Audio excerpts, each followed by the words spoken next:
네, 2026년 주일, 첫 주일 예배에 나오신 여러분 환영합니다. 서로 인사 나누시겠습니다. 반갑습니다.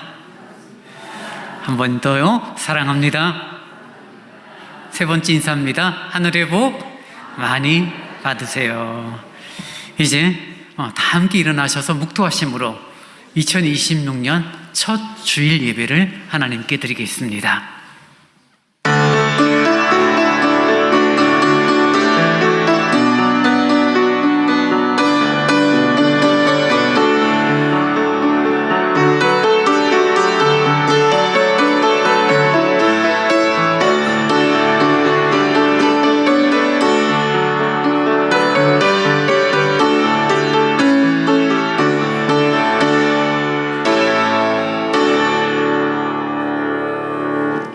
나의 영혼이 잠잠히 하나님만 바라며 나의 구원이 그에게서 나오는도다. 자비로우신 주님 참 고맙습니다. 저희를 사랑하시고 인도하시며 주의 자녀 삼으시니 감사합니다. 2026년을 시작하게 하시고 첫 주일 예배로 함께 모여 이 시간 경배합니다. 우리 예배를 받으시고 영광 거두어 주옵소서. 예수님 이름으로 기원하옵나이다. 아멘. 다 함께 새 노래로 245번 우리 보좌 앞에 모였네 찬양하시겠습니다.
함께 사도신경으로 우리의 신앙을 고백합니다. 전능하사 천지를 만드신 하나님 아버지를 내가 믿사오며 그 외아들 우리 주 예수 그리스도를 믿사오니 이는 성령으로 잉태하사 동정녀 마리아에게 나시고 본디오 빌라도에게 고난을 받으사 십자가에 못 박혀 죽으시고 장사한 지 사흘 만에 죽은 자 가운데서 다시 살아나시며 하늘에 오르사 전능하신 하나님 우편에 앉아 계시다가 저리로서 산자와 죽은 자를 심판하러 오시리라. 성령을 믿사오며 거룩한 공회와 성도가 서로 교통하는 것과 죄를 사하여 주시는 것과 몸이 다시 사는 것과 영원히 사는 것을 믿사옵나이다. 아멘. 성시교독 1번입니다. 성시교독 1번을 교독하십니다. 복 있는 사람은 악인들의 꾀를 따르지 아니하며 죄인들의 길에 서지 아니하며 오직 여호와의 율법을 즐거워하여 그는 시냇가에 심은 나무가 철을 따라 열매를 맺으며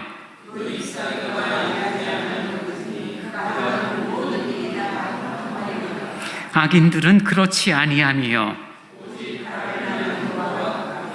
그러므로 악인들은 심판을 견디지 못하며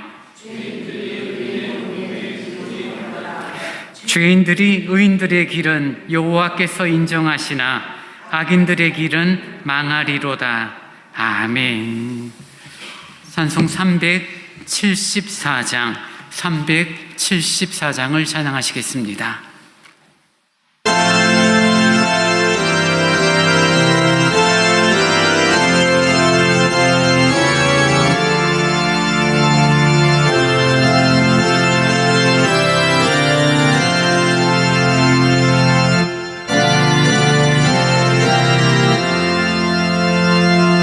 나의 믿음 약할 때에 주가 붙드네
하나님 아버지 은혜를 감사합니다. 2026년 첫 주일 하나님 앞에 나와 예배드리게 하시고 찬양하게 하시니 감사합니다.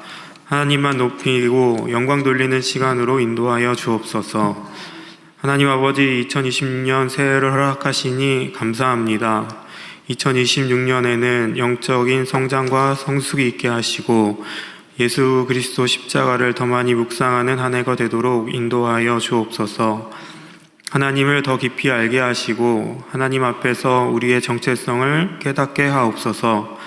각자의 주어진 삶을 살아갈 때 하나님의 자녀로 하나님의 백성으로 역할들을 믿음으로 감당하게 하옵소서. 사탄의 종노릇 하는 것이 아니라 말씀을 붙들고 한 해를 하나님의 사람으로 살아내는 은혜를 주옵소서. 2026년 은혜로 시작하는 새해가 되게 하시고 감사로 마무리하는 한 해가 되게 하옵소서. 서울대학교회를 지켜주시니 감사합니다. 2026년도는 더 하나님 중심으로, 교회 중심으로 우리의 삶의 중심이 하나님의 나라와 의를 먼저 구하도록 인도하여 주옵소서. 새해에는 주의 말씀을 순종하며 살게 하시고 가정과 삶의 지경을 넓혀주시고 주님 주신 복을 받아 이웃들을 섬기게 하시고 우리의 손으로 하는 모든 일에 복을 내려 주옵소서. 믿음으로 살아보겠다 결단이 있게 하시고 한 해를 무한한 은혜와 기쁨과 감사로 채우시는 하나님을 경험하며 찬양하게 하옵소서. 하나님 아버지, 어린아이부터 청년부까지 하나님은 실수까지 사용하셔서 우리 아이들을 하나님의 사람으로 만들어내실 줄 믿습니다. 우리 인생에 일어나는 모든 일을 사용하셔서 우리 아이들의 인생에 하나님의 영광을 담아내실 줄 믿습니다. 예수 그리스도 십자가 앞에 서게 하시고 예수 그리스도를 믿는 믿음으로 하나님의 선물을 받게 하옵소서. 인격적인 만남이 있게 하시고 절망 속에서도 우리는 구원받은 하나님의 백성이라는 정체성을 잃지 않고 살도록 인도하여 주옵소서. 말씀을 전하실 정신호 목사님을 위해 기도합니다. 말씀을 준비하는 과정에 은혜와 기쁨과 감사가 넘치게 하시고 선포되는 말씀이 하나님의 말씀이 되어 교회를 아름답게 이끌어갈 수 있도록 영적인 지도력을 허락해 주옵소서. 말씀을 듣는 우리도 영적인 도전이 있게 하시고 신앙의 성장으로 인도하여 주옵소서. 삶을 견고한 진리 위에 세우게 하시고 주 안에서 사랑과 구원을 얻고 그리스도 안에서 지키심을 받는 사람으로 말씀에 순종하는 마음을 허락하여 주옵소서. 감사합니다. 예수님의 이름으로 기도합니다. 아멘.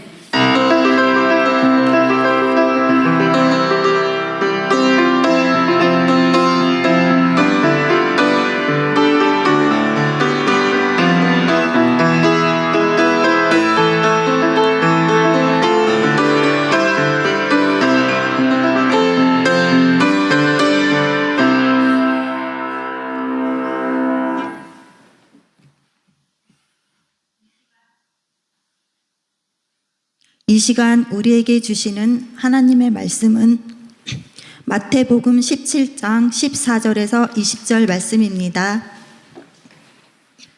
이 시간 우리에게 주시는 하나님의 말씀은 마태복음 17장 14절에서 20절 말씀입니다. 제가 봉독하겠습니다. 그들이 무리에게 이르매 한 사람이 예수께 와서 꿇어 엎드려 이르되 주여 내 아들을 불쌍히 여기소서. 그가 간질로 심히 고생하여 자주 불에도 넘어지며 물에도 넘어지는지라. 내가 주의 제자들에게 데리고 왔으나 능히 고치지 못하더이다. 예수께서 대답하여 이르시되 믿음이 없고 패역한 세대여, 내가 얼마나 너희와 함께 있으며 얼마나 너희에게 참으리요. 그를 이리로 데려오라 하시니라.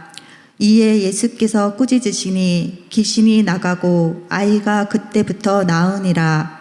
이때의 제자들이 조용히 예수께 나와 이르되 우리는 어찌하여 쫓아내지 못하였나이까. 이르시되 너희 믿음이 작은 까닭이니라.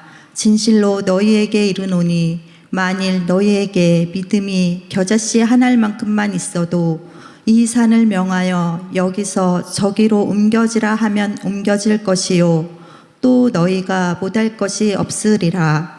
아멘. 교회 소식 전합니다. 저희 서울대광교회 처음 오신 분, 또 방문하신 분 진심으로 사랑하고 환영합니다.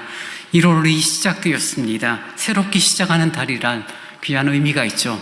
과거에 어떤 우리의 부족한 부분들, 실패 중요하지 않습니다. 이제 새롭게 시작되고 서로 격려하고 존중하며 나아가는 신앙 공동체가 되기를 원합니다. 본 예배가 마친 후에 공동의회로 모입니다.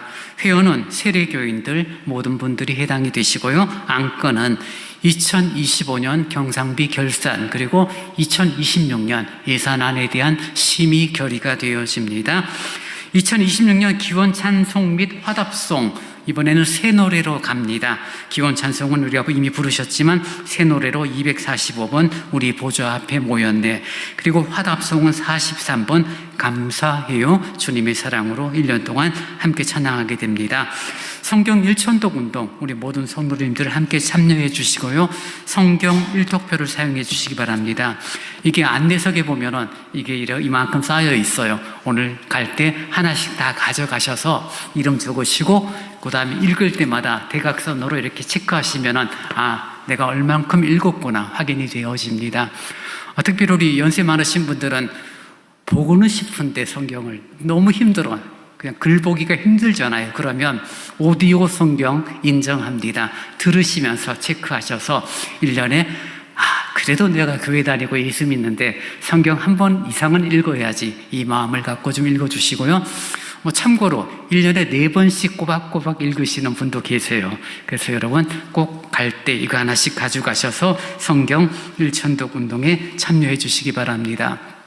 그리고 2025년 헌금하신 헌금 납입 증명서 국세청에 내는 거죠. 기부금 납입 증명서라고 이야기하는데 필요하신 분 이미 나누어 드렸는데 혹시 받지 못하신 분 지정부로 신청하시면은 2025년 헌금 내역에 대한 헌금 납입 증명서를 발급해 드립니다. 여러분 참고해 주시기 바랍니다.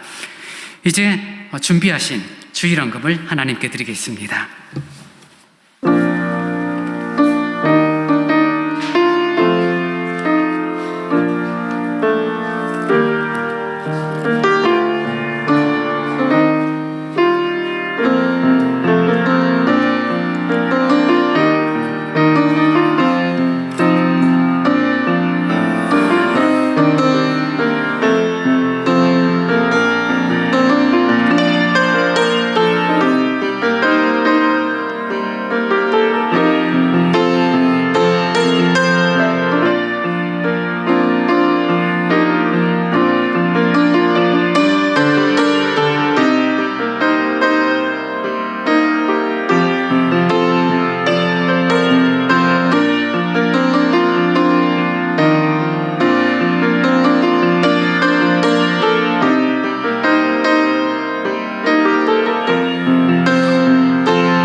주님 고맙습니다.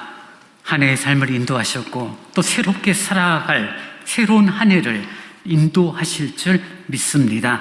감사로 이 시간 헌금을 드리게 됩니다. 넉넉하고 많은 것을 가진 삶은 아니오나 때를 따라 도우시는 하나님의 은혜와 사랑에 감사하여 드리오니 받으시고 주의 뜻 가운데 아름답고 귀히 쓰여지는 예물이 되도록 인도하여 주옵소서. 범사에 감사하라는 주의 말씀 따라 우리의 삶이 환경과 조건을 넘어서는 감사의 삶이 되도록 인도하여 주옵소서. 예수님 이름으로 기도하옵나이다. 아멘.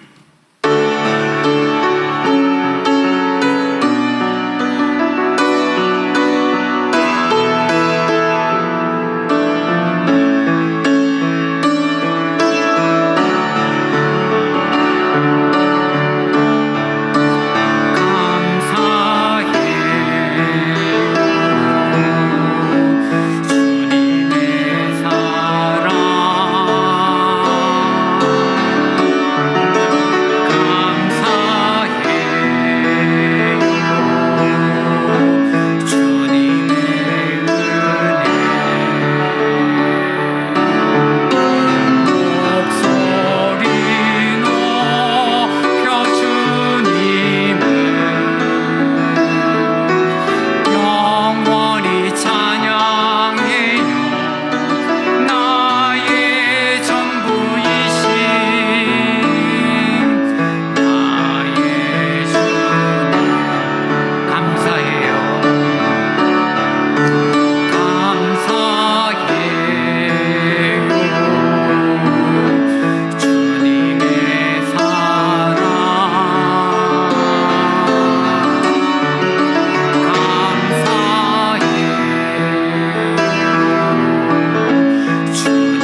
주님 고맙습니다.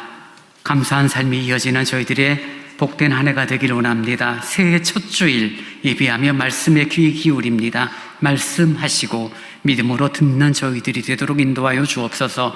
부족한 자를 세우셨사오니 온전히 말씀의 도구 진리의 도구로만 사용하여 주옵소서. 예수님 이름으로 기도하옵나이다. 아멘.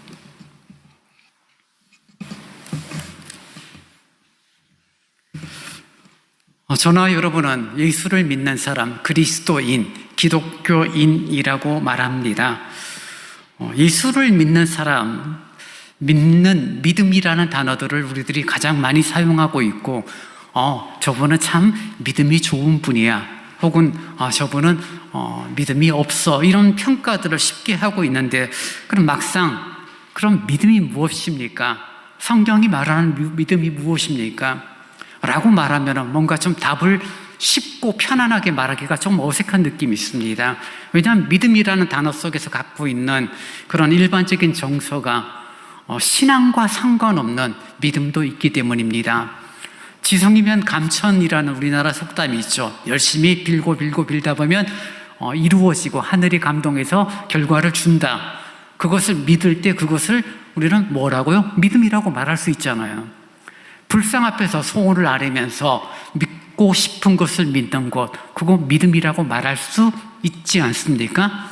그런 면에서 교회에서 성경이 우리에게 설명해주고 말해주는 믿음과 실질적으로 우리가 이 땅에서 살아가면서 생각하는 믿음이라는 것이 조금은 명확하게 구별이 되지 않아요. 섞여 있기도 하고, 성경의 믿음보다는 내가 보고 싶고, 내가 듣고 싶고, 내가 알고 싶고, 내가 믿고 싶은 것을 믿음이다라고 표현을 하기도 합니다. 그리고 성경에서 말하는 믿음을 이야기할 때 뭔가 조금 신비롭고, 뭔가 남들이 갖지 못한 어떠한 능력의 삶이 드러날 때 우리는 그분을 가리켜서 참 믿음이 좋은 분, 손을 얹고 기도했더니 병이 낫거나, 또는 남들이 하지 못하는 방언 기도를 하거나, 다양한 어떤 영적인 부분에 대한 경험과 체험을 하신 분들을 볼 때 저분은 정말 믿음이 좋은 분이야 라고 말하는데, 진짜 그것이 맞는 믿음일까? 그런 부분에 대한 고민을 하면서 오늘 본문에 나오는 한 사건을 통해서 정말 믿음이 어떤 것인지, 그리고 능력의 믿음이라는 것이 무엇인지 살펴보기를 원하고요.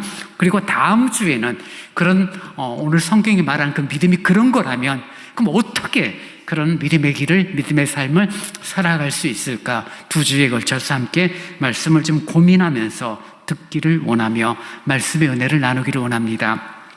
마태복음 10장의 가운데 삽입된 내용입니다. 간질 걸린 어린아이를 치유하는 역사고요. 그 간질 걸린 어린아이를 치유하는 역사 앞과 뒤에 각각 드러나는 사건들을 조금 이해하게 될 때 우리들이 믿음이라는 단어, 믿음이 도대체 무엇인가, 믿음을 말하게 될 때 그 믿음이 의미하는 것이 무엇인지를 좀 확인하게 됩니다. 마태복음 17장 오늘 본문 앞부분에 보면은 예수님이 제자들과 함께 변화산에 가서 변화하고 하늘의 영광이 임하고 거기서 놀라운 신앙 고백이 있게 되는 그런 모습들이 있기도 합니다. 그래서 그때 정말 하늘의 영광을 누리게 되고 설렘과 감동을 갖고 내려오게 되는데, 나머지 제자들과 예수님과 그리고 3명의 제자들이 만나게 되고 거기서 간청이 시작되죠. 주님 큰일 났습니다. 오늘 본문 14절 보시기 바랍니다. 그들이 무리에게 이르되 한 사람이 예수께 와서 꿇어 엎드려 이르되, 예수님하고 같이 제자들하고 내려왔는데 한 사람이 와서 예수님 발 앞에 소원을 아뢰고 있습니다. 어떤 내용이냐면 15절에 보니까 내 아들을 불쌍히 여기소서, 그가 간질로 심히 고생하여 자주 불에도 넘어지며 물에도 넘어지는지라 라고 말합니다.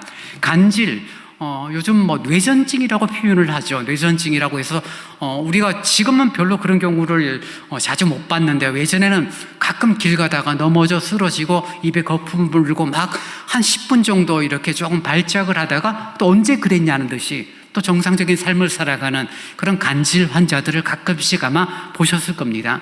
지금은 이제 약을 투여해서 그런 시간과 그런 현상들을 줄이고 있기도 하지만요. 어쨌든 참 삶이 힘들고 불편하고 특별히 그것을 바라보았던 사람들의 마음, 특별히 부모님의 마음은 많이 힘들었던 것 같아요. 그래서 예수님이 지나가시는 그런 내용을 듣고 와서 내 아들을 고쳐주십시오라고 말하는 것, 일반적인 복음서에서 드러나는 그냥 루틴이죠. 근데 문제가 생깁니다. 어떤 내용이냐면요, 당신의 제자들에게 데리고 왔으나 이 제자들은 고치지 못합니다. 당신의 제자들이 기도하고 당신의 제자들이 내 아들을 고칠 줄 알았는데 당신의 제자들은 전혀 고치지 못합니다라는 그런 강청이 있게 되고, 거기에 대한 반응으로 17절부터 20절의 내용이 이어지게 됩니다. 거품을 물고 있고 참 삶이 곤고한 그 사람을 위한 제자들의 기도가 있었음에도 불구하고 고치지 못하게 되는 그런 안타까움이 있습니다.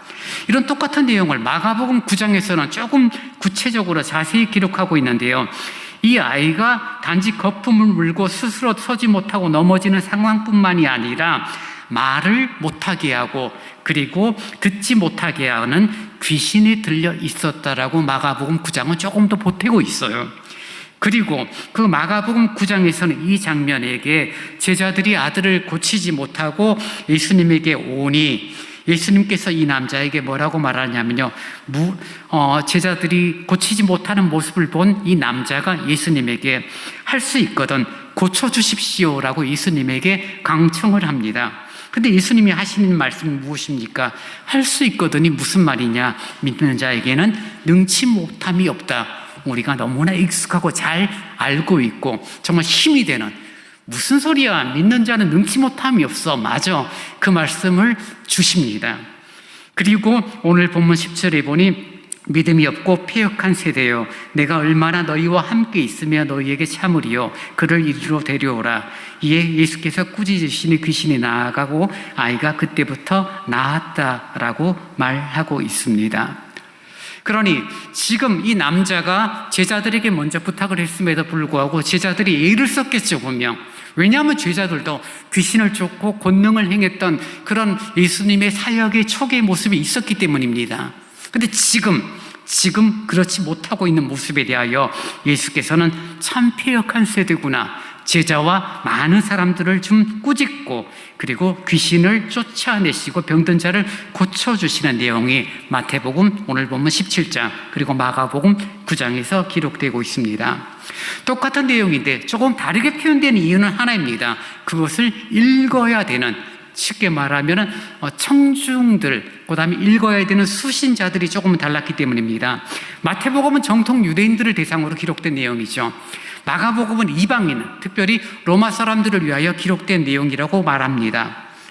정통 유대인들에게 있어서는 예수의 권능, 하나님의 아들이심에 대한 부분을 잘 설명하면 쉽게 이해가 되죠. 이미 선 지식들이 있으니까요. 근데 로마 사람들, 이방 사람들에게는 하나님에 대한 지식, 예수에 대한 지식, 선 지식은 존재하지 않죠. 그들이 가지고 있는 가치는 두 가지가 있었죠. 하나는 지식과 힘이었어요. 파워. 지식은 정말 많은 책들을 소장하고 많은 책들을 과시하고 그 책의 내용을 내가 알고 있다는 것들에 대한 긍지를 갖는 로마인들의 특징이 있습니다. 그래서 로마인들이 정복 전쟁을 해서 나라를 정복하게 되면은 제일 먼저 했던 일 중에 하나가 로마 신전을 만드는 것도 있었지만 도서관을 건립하게 됩니다. 그 도시 한가운데 크고 웅장한 도서관을 만듭니다. 그래서 당시에는 많은 역사 서적들 만드는 책들을 다 거기에 전시하고 제시해서 사람들로 하여금 책을 읽고 지식을 좀 습득하기를 원했던 그들의 삶이 있었고요. 또 하나는 정복지마다 군대를 주둔시켜서 힘으로 그 나라를 평화롭게 만듭니다. 바울 당시만 해도 얼마나 힘들었어요. 예수님 당시 얼마나 힘들었어요. 먹고 사는 문제가 힘들었으니, 먹고 사는 문제가 힘들다는 것은 결국 무엇입니까? 대부분 도둑과 강도들이 빈번할 수밖에 없었음에도 불구하고 로마 군대가 주둔한 지역에서는 그런 일들이 생겨지지가 않죠. 왜냐하면 로마 군대가 강하게 붙들고 있는데 감히 누가 강도가 허튼 짓을 할 수가 없는 것은 당연한 것이죠. 그런데 그 로마 사람들은 지식, 그리고 힘을 중요하게 여기고 있으니 마태복음에서 다루고 있는 내용을 마가복음에서 다루고 설명하는 것은 무엇이냐면요, 이 이방인들에게 예수가 도대체 어떤 사람인가, 그것을 좀 간접적으로 드러내죠. 어떤 사람요? 힘이 있는 사람이라는 거죠. 능력이 있는 사람, 힘이 있는 사람이 바로 예수라는 사실을 설명해 주고 있는 그런 내용으로 우리가 이해할 수 있습니다. 그러니 믿음을 가지고 있고 하나님의 사람으로 살아갈 때 로마 사람들이 접근하는 방법은 정말 그 사람이 신이라면 힘이 있느냐는 거죠. 병든 자를 고칠 수 있고 삶의 어려움을 가진 사람들, 문제가 있는 사람들을 해결할 수 있는 그런 모습들이 있느냐라는 부분을 굉장히 중요하게 여기고 있는 것을 보게 되는 거죠. 그래서 마가복음은 그 예수는 힘이 있어, 예수님은 그 예수는 권능이 있어, 그 예수는 사람들을 능히 다스릴 수 있어, 그분은 병든 자를 고치고 귀신을 쫓아내시는 놀라운 분이야, 이런 것들을 드러내기 위하여서 마가복음에서는 아주 구체적으로 예수의 권능, 예수의 힘을 설명하고 있는 것을 보게 됩니다. 그런데 마태복음은 정통 유대인들을 대상으로 설명을 하고 있으니 내용이 다르죠. 힘이 있는 것이 아니라 이분이 정말 하나님의 아들이라는 사실, 다윗의 후손이라는 것들을 증명하고 보여주기 위한 그런 가치로 시작하고 있는 것을 보게 됩니다. 여러분, 우리들이 하나님의 사람으로 살아가면서 믿음의 길을 걸어가면서 믿음이라고 말할 때 정통 유대인들이 가지고 있는 믿음이라는 개념과 그리고 이방인, 특별히 로마 사람들이 가지고 있는 믿음이라는 개념이 다를 수밖에 없는 거죠. 이미 설명드린 것처럼 정말 신이라면, 정말 놀라운 사람들이라면 그분은 힘이 있고 능력이 있어 라는 그런 로마적인 사고가 있을 수밖에 없는 거고요. 그리고 정통 유대인들에게는 그분이 정말 하나님의 아들이고 그분이 믿음이라고 이야기하면 그분이 다윗 왕조를 회복시켜 줄 수 있는 놀라운 분, 권능의 분이다라는 그런 개념으로 생각하는 것은 지극히 당연한 모습이 됩니다. 그래서 오늘 본문에서 지금 예수께서 그들을 꾸짖고 그리고 너희들이 정말 패역한 세대구나, 너희 정말 믿음이 없구나 라고 말하면서 오늘 본문 20절에 이렇게 말하죠. 여러분 20절 한번 보십시오. 이르시되 너희 믿음이 작은 까닭이니라. 진실로 너희에게 이르노니 만일 너희에게 믿음이 겨자씨 한 알만큼만 있어도 이 산을 명하여 여기서 저기로 옮겨지라 하면 옮겨질 것이요 또 너희가 못할 것이 없으리라 라고 주님께서 제자들에게 말씀을 하세요. 제자들도 기도했는데, 똑같이 기도했는데 귀신을 쫓아내지 못한 거예요. 간질병 걸린 아이를 돕지 못한 것입니다. 그래서 이들은 고민스러워서 왜 우리는 안 되죠? 라고 말하는 것에 대하여 예수님이 제자들에게 뭐라고 말해요? 니들 믿음 없어. 니들이 믿음이 없기 때문이야 라고 말하는 거죠. 근데 얼마 전에 귀신 들린 자들을 제자들이 쫓아냈거든요. 믿음의 모습들을 보였거든요. 능력이 있었거든요. 근데 왜 지금은 너희들이 믿음이 작은 까닭이다 라고 말하는 그런 예수님의 질책과 충고가 있게 되는 것을 봅니다. 여러분, 우리가 이 땅에 사는 동안 믿음의 길, 신앙의 길을 아무리 잘 걸어도 물론 100% 예수님을 닮을 수 있는 사람은 없죠. 왜냐하면 육체의 한계를 가지고 있으니까요. 시공간의 제한 속에 살아가니 분명한 한계는 있습니다. 그러나 그럼에도 불구하고 십자가의 길, 믿음의 길을 걷는 것은 우리들이 멈출 수 없는 거죠. 왜냐하면 이 길이 진리의 길이고 이 길이 정말 생존의 길이요 삶의 생명의 역사의 길이라는 사실을 알고 있기 때문에 힘들고 어렵고 힘들어도 우리는 여전히 그 길을 걷게 됩니다. 영적으로 완성된 사람은 아무도 없습니다. 목사라고 해서 기본 디폴트 값이 있는 것도 아니에요. 교회 생활 잘하고 새벽 기도 빠지지 않고 성경을 많이 읽는다고 해서 그분이 항상 믿음이 좋으냐? 분명히 말할 수 있지, 아니에요. 시험 들 수도 있고 쉽게 상처받을 수도 있고 쉽게 넘어지는 모습이 있을 수도 있습니다. 지금은 주님과 동행하기 때문에 활기차고 믿음의 능력의 모습으로 살아갈 수 있지만 내일 되면 주님을 잊어버리는 모습이 우리에게 반복될 수도 있어요. 지난 2025년 365일 주님과 동행하셨습니까? 라고 만약에 제가 묻는다면 여러분 뭐라고 대답하시겠어요? 목사님, 동행했던 날도 있었고 주님을 제가 전혀 생각지 못하고 잊어버린 날도 있었던 것 같아요. 그 정도 표현하는 것은 굉장히 그래도 정직한 표현이죠. 사실은 그 이상 못하고 있죠. 오늘 1월 4일인데요. 신년 예배를 드리면서 누구의 통치를 받으십니까? 라고 메시지를 전했는데요. 정말 3일 동안 살면서 여러분의 마음속에서 무엇을 결정하고 무엇을 행동하게 될 때 누구의 통치, 누구의 감동을 따라서 움직였습니까? 여러분의 욕심입니까? 하나님의 말씀이었습니까? 이렇게 질문하게 되면 생각해보면 그냥 살았던 대로 살았던 것 같아. 하나님의 통치와 하나님의 이끄심, 그분의 다스림 가운데 내가 살기로 신년 예배 가운데 기도를 했고 말씀을 들었는데 잊어버리는 거예요. 그리고 지금 와서 생각해보니 맞아, 그때 목사님 그런 말씀을 전하신 것 같아 라는 생각을 여러분이 가질지도 모릅니다. 사랑하는 여러분, 그게 우리예요. 다짐하고 작심삼일이 아니라 작심삼초로 끝날 수도 있고, 우리가 하나님을 사랑하고 이웃을 사랑하는 것이 당연하다라고 말하고 함께하는 믿음의 성도들과 아름다운 교제를 누리는 것이 당연하다라고 말하지만 사실 그것이 지속적이진 않아요. 오늘은 좋은 관계였는데 내일은 원수가 되기도 하고요. 오늘은 원수였는데 또 한 달쯤 지나니까 그때 왜 원수였지라고 생각할 만큼 아무것도 아닌 일처럼 지나가는 경우들이 우리에게 빈번합니다. 그래서 어쨌든요, 결론을 내린다면 지금 이 자리에 있는 여러분들은 복된 자요, 믿음이 있는 자라고 말을 감히 저는 할 수 있어요. 왜냐하면요, 오늘 말씀 가운데 살펴볼 수 있었으면 좋겠습니다. 자, 제자들이 질문합니다. 우리는 왜 안 됩니까? 우리는 어찌하여 쫓아내지 못합니까? 주님은 말씀하세요. 너희 믿음이 없어서, 너희 믿음이 꽝이야, 너희 믿음이 없기 때문이야 라고 말하며 비유를 설명합니다. 믿음이 만약에 너희들에게 겨자씨 하나만큼만 있어도 산을 옮길 거야 라는 우리가 잘 아는 비유를 말씀합니다. 저는 겨자씨를 본 적이 있어요. 이스라엘에서 물 건너온 겨자씨를 진짜 봤어요.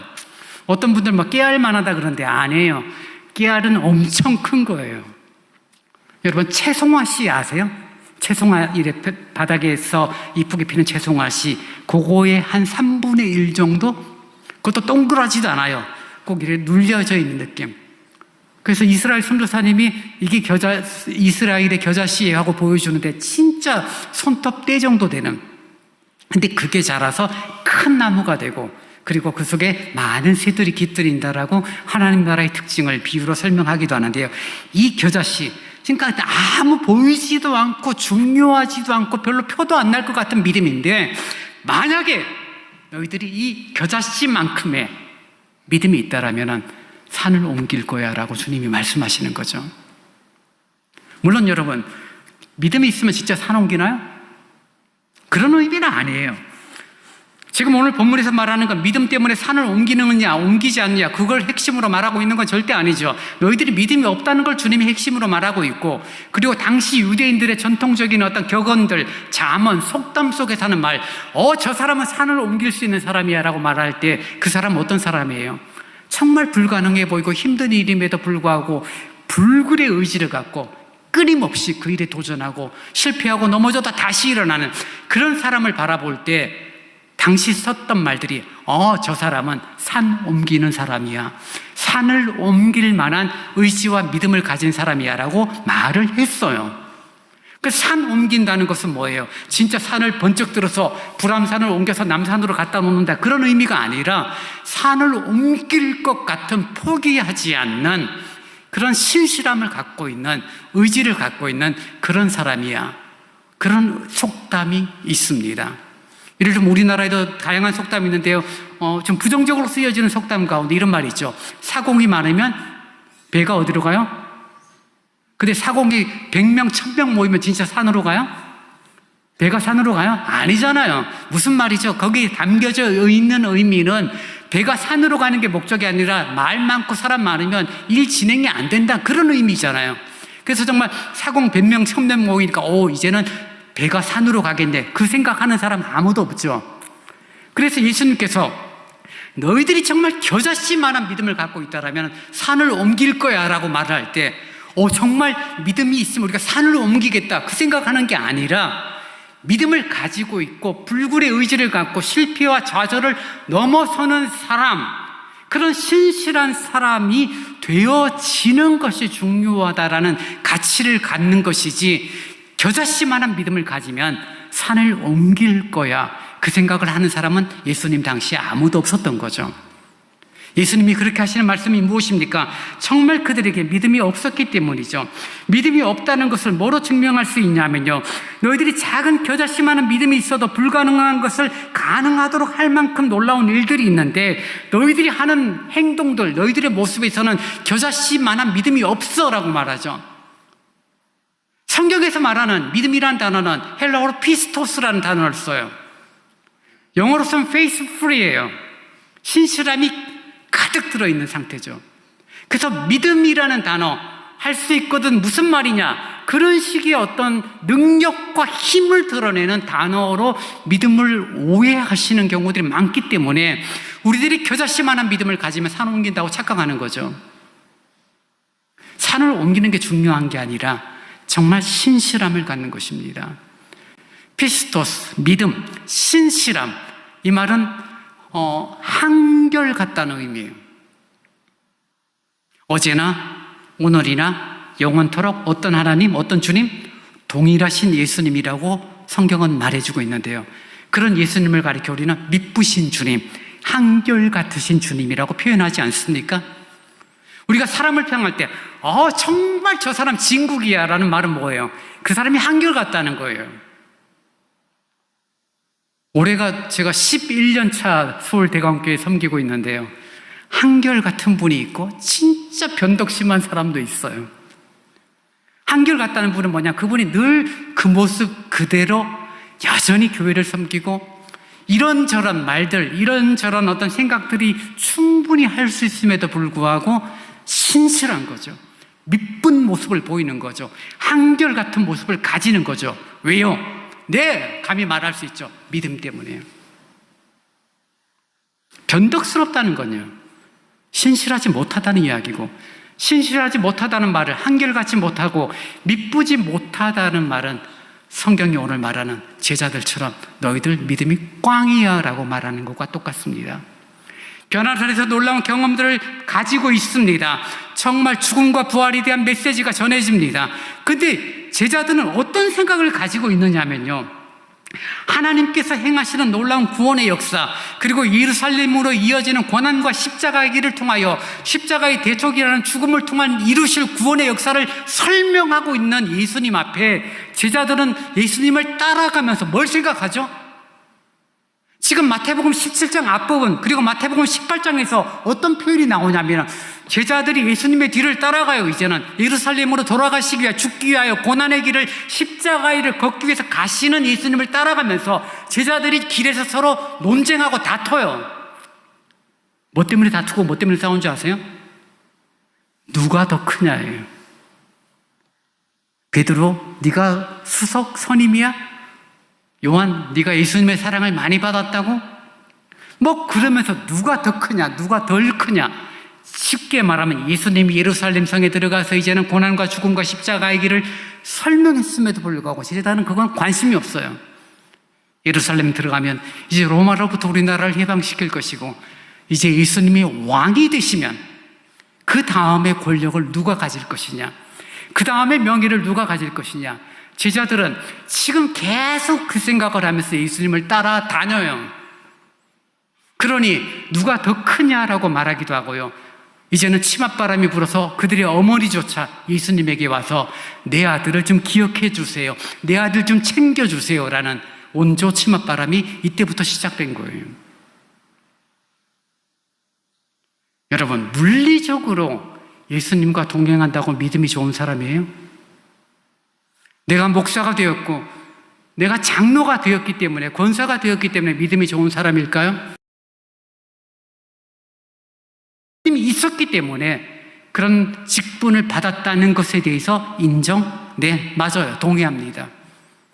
그러나 중요한 것은 제자들이 초창기 믿음을 갖고 주님을 따랐을 때 귀신을 쫓아내고 병든 자를 고치고 능력의 삶을 살았음에도 불구하고 지금 오늘 본문에서 정말 안타깝게도 힘들어하는 한 가정을 회복시키지 못하는 모습, 예수님이 회복시키는 모습을 바라보며 예수님 당신은 되는데 왜 우리는 안 되죠? 라고 말하는 그 이유를 제자들이 전혀 알지 못하고 있는 거예요.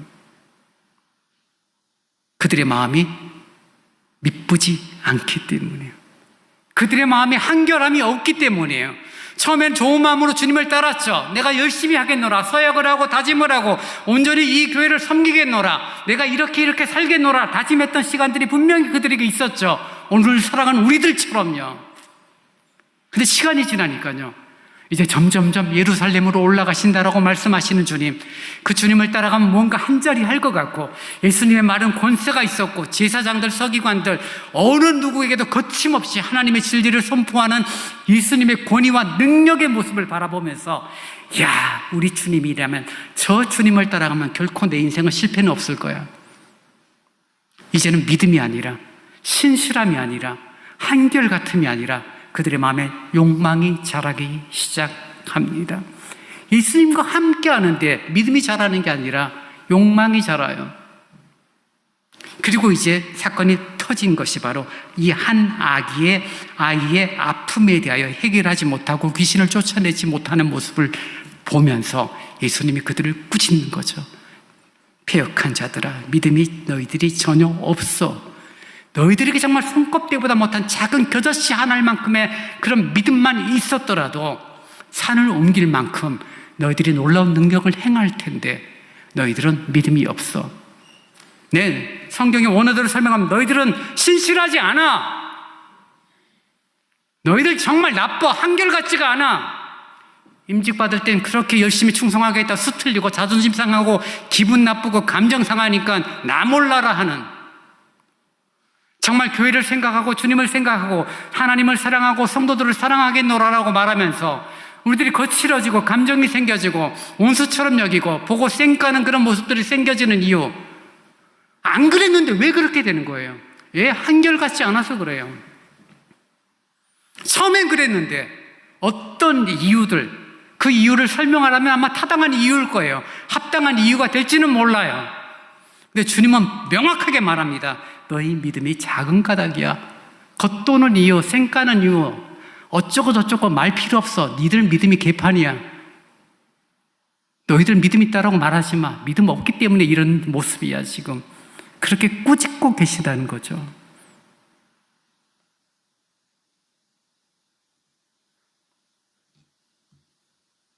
주님께서는 제자들을 부르시고 나를 따라오려거든 자기 십자가를 지고 나를 따라오라. 그 앞에 뭐라고 말하십니까?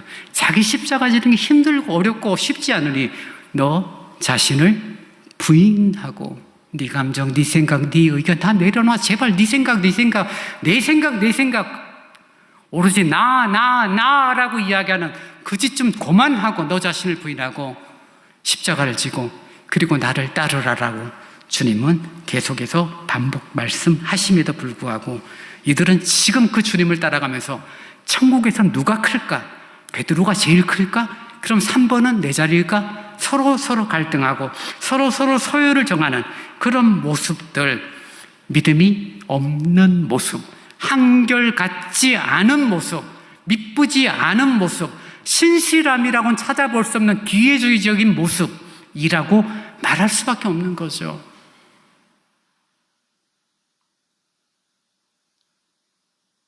여러분 굉장히 지금 심각한 표정 짓고 계신 거 아세요? 여러분 표정이 지금 메시지가 좀 무거운 내용인지 모르지만 심각한 내용으로 얼굴 표정으로 받아들이기보단 여러분의 마음이 진지해지고 여러분의 마음이 정말 심각했으면 좋아요. 한평생 교회를 섬기고 믿음의 길을 걸었는데 신실함이라고 내가 스스로도 증명할 수 없고 참 한결같은 분이야.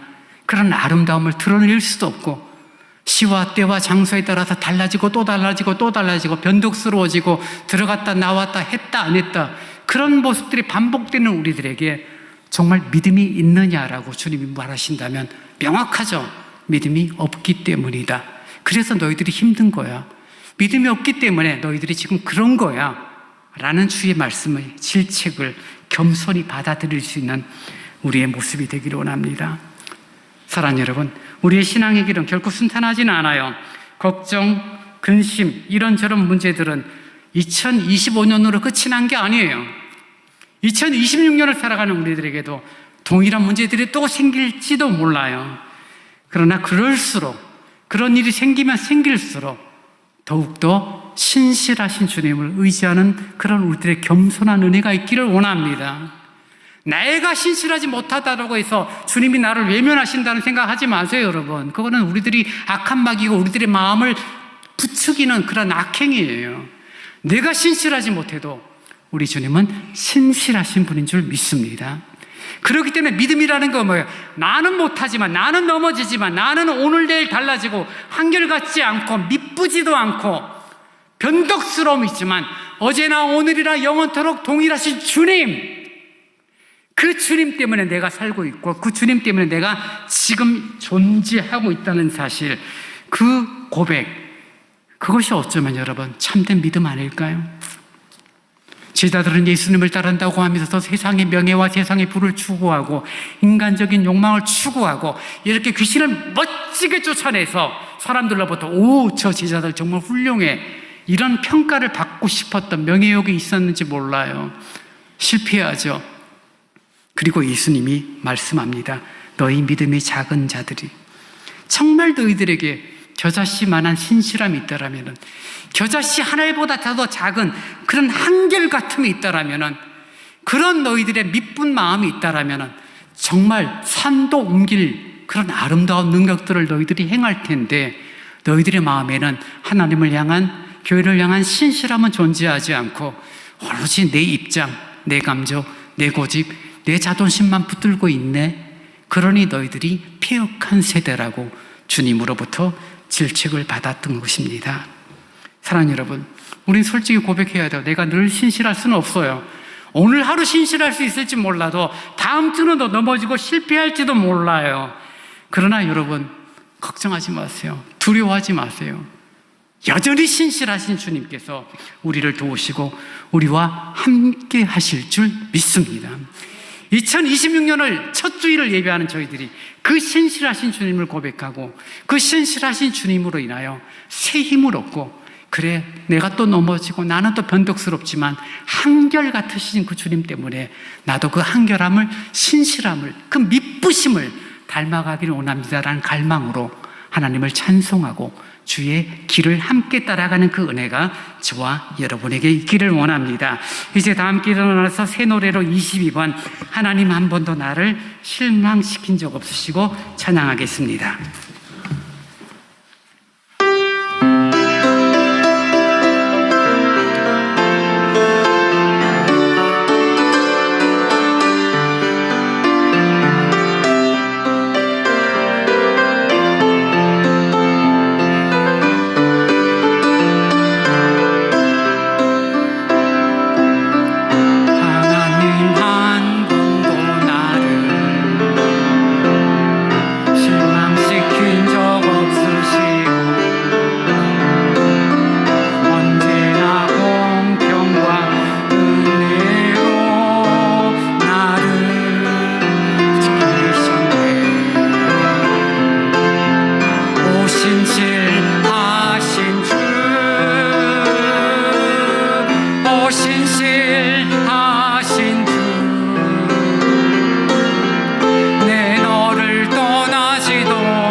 신실하신 주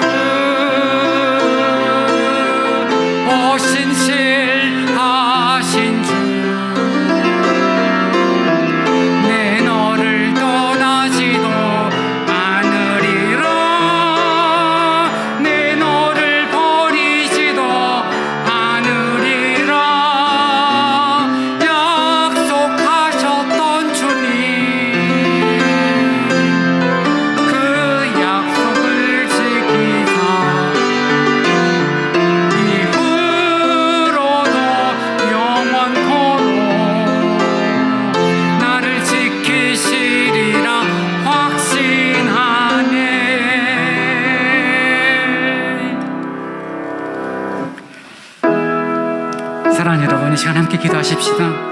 믿음이 무엇입니까? 신실함이죠. 믿음이 무엇입니까? 한결같음이에요. 믿음이 무엇입니까? 눈에 보이는 신비롭고 능력 그런 것들이 아니에요. 주님처럼 한결같고 주님처럼 늘 똑같고 어제나 왜 우리들은 그렇게 변심을 따라 걸어갈까요? 말씀을 따라 한결같은 신앙의 길, 십자가의 길을 걷는 내 영혼이 되도록 인도해달라고 이 시간 우리 같이 한번 합심하여 기도하겠습니다. 자비로우신 주님 감사합니다. 믿음을 허락하여 주옵소서. 믿음이 무엇입니까 주님? 정말 변치 않고 달라지지 않는 한결같은 주님을 향한 십자가의 길을 걷는 내 영혼이 되어지도록 자비로우신 주님이여 인도하여 주옵소서. 그 은혜를 사모합니다. 넘어지고 또 넘어질 수밖에 없는 나의 모습이지만 결코 넘어지지 않으시는 주님께서 나와 함께 하시고 나를 붙드시고 나를 지키시고 나를 인도하심에 대한 그 신실하심을 고백하며 한결같은 모습으로 믿음의 길을 걷는 내 영혼이 되도록 주님이여 인도하여 주옵소서. 감사와 겸손함으로 그 길을 걷기를 다짐하는 내 영혼이 되도록 하나님 인도하여 주옵소서.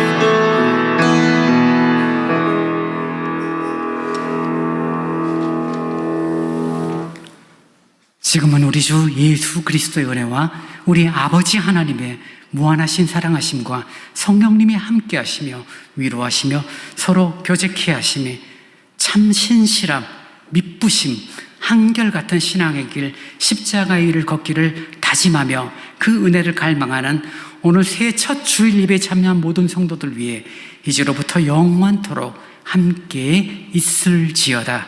아멘.